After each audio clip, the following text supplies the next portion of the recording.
At that point, I think part of me was just like, you need to really just lock this away now. Recently, I've been just waking up feeling things wasn't really worth it anymore. When I was younger, I just felt like really overwhelmed, and I started to believe like life wasn't worth living. Now, in my adulthood, I've started to feel a lot of those feelings coming back. I have all these destructive thoughts, and I recognise that feeling, and I don't want to follow that path. When I went to see the GP, they were just like, yeah, that's kind of symptoms of depression, and they suggested that I try therapy. I was really close to my mum. Okay. I remember my mum going through a really difficult time. Okay. How old were you then? I think I was 6, maybe. I remember once I was sitting with her just on the bed, and she was like, oh, I'm going back to Zambia, but I'll be back in 2 weeks. She was hugging me, she's like, I'll be back in 2 weeks, I promise I'll be back, I'll be back. That's what she promised me. And all of a sudden, she just wasn't there. Right. And she was just gone. Do you remember how you felt then? I was Take your time.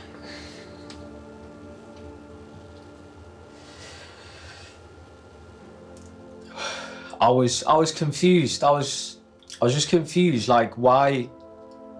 Like, I need a minute. I really do need a minute. Sorry. Okay, you're doing really well.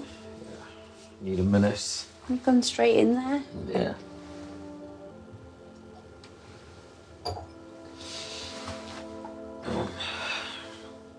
Did anyone talk to you about your mum going?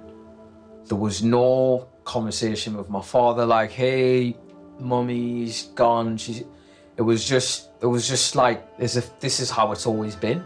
Right. Dad was emotionally just not there. It's like your job of the nurturing is my mother, not him. Got you. So when she was gone, his job is just go to work, put food on the table and drive you to school. Right. I'd speak to my mum on the phone. Really? Yeah. Okay. And then I'll be so excited about, oh, hey, mum, you all right? First thing I say, when you coming back? She's like, oh, a few weeks. A few weeks turned into months, which turned into years, then she died. She had appendicitis and her appendix burst. I'm so sorry. That's Yeah. so difficult.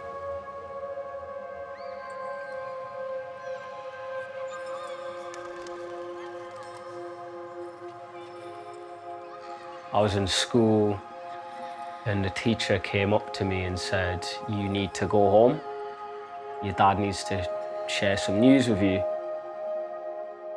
I'd spoke to my mum 3 days before, and she was telling me that when she was going to be out of hospital, she's making plans to come back to the UK. So I thought, oh, well, maybe there's some good news. When I got home, my dad just looked at me and he says, your mum has died.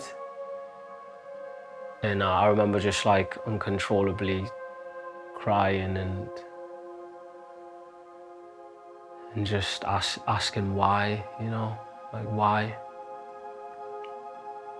And at that point, I think part of me was just like, you need to really just lock this away now. This is too painful. Lock it away and never open that door again.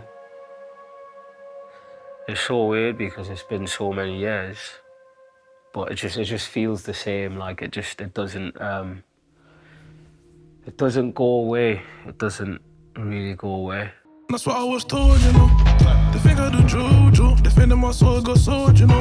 A curtain, one flow, you know. And that's what I was told.